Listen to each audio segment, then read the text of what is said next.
Nagpaplano kang kumuha ng bahay gamit ang Pag-ibig. Bago ka tumingin sa monthly amortization, may 4 na bagay na gusto kong maintindihan mo muna. Kasi, hindi lang monthly payment ang dapat mong tinitingnan. Number 1, principal.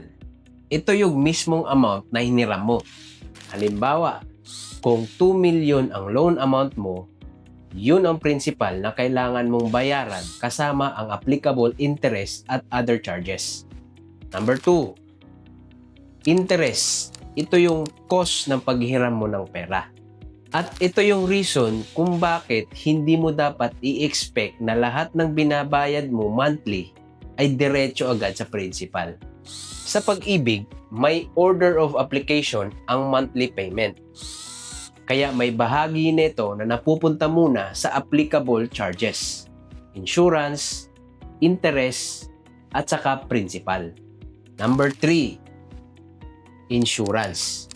Sa Pag-ibig Housing Loan, may insurance-related premiums na kailangan isaalang-alang, gaya ng MRI at property insurance. Depende sa applicable loan terms. Kaya kapag nag-compute ka ng housing loan, huwag mong tingnan ang principal at interest lang. Number 4, fixing period. Ito yung period kung saan naka-fix ang applicable interest rate ng loan mo. Kapag natapos ang fixing period, maaaring magbago ang interest rate depende sa applicable Pag-ibig rate and terms at that time. Kaya bago ka pumirma, alamin mo kung ilang taon ang fixing period at ano ang mangyayari pagkatapos nito. Kaya kung may nagtanong sa'yo, magkano ang monthly?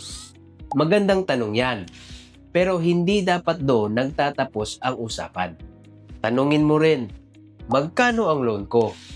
Magkano ang interest? Ano ang insurance? At ano ang mangyayari pagkatapos ng fixing period? Kung sa tingin mo ay nakatulong sa iyo ang video na ito, gustuhan mo, mag-follow at i-share sa isang taong nagpaplanong kumuha ng bahay. Ako si Mark at baka ang susunod mong hakbang ay Bahay Goals.